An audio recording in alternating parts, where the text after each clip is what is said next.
The Celebrity Big Brother conspiracy. In retrospect, it's hard to believe that anybody fell for this far-fetched plot. Yet people actually believe that Indian actress Shilpa Shetty traveled all the way to England to compete on a weird reality game show. No one questioned why a Bollywood actress would agree to travel so far, only to be lodged with a group of total strangers and be put under virtual house arrest. What made her think she would win the contest? For that matter, why would she even bother to try? Insiders say that Shetty knew very well that she would win, because her managers had made prior arrangements with CBB and Channel 4 executives. Votes would be rigged, and an extreme gambit would be attempted. Shetty would gain international exposure and millions of dollars if successful. With so much at stake, the deal was done, and the plot set in motion. Shilpa would become an international hero, a saint who would be admired by all. Producers selected people to enter the house and back Shetty up if need be. All that remained was to select the victims of this evil plot.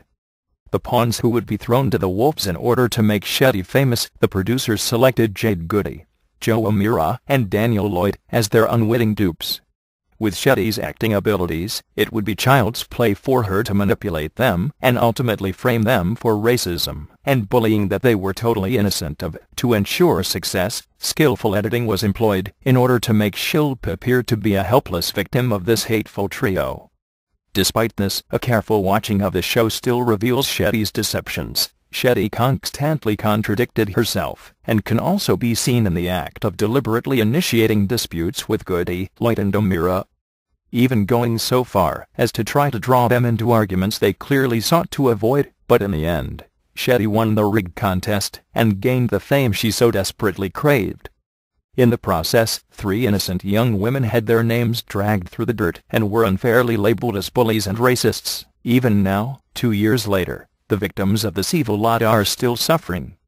It's time that society stopped being used by the media, who manipulated the public opinion against Goody, Amira, and Lloyd to promote Shetty for their own monetary gain. It's hard to believe that people could be so ignorant and narrow-minded as to be fooled by such obvious trickery on the part of Channel 4, but the world was duped by a third-rate actress and some fifth-rate editing, by greedy corporate suits and by their own base morality. For shame,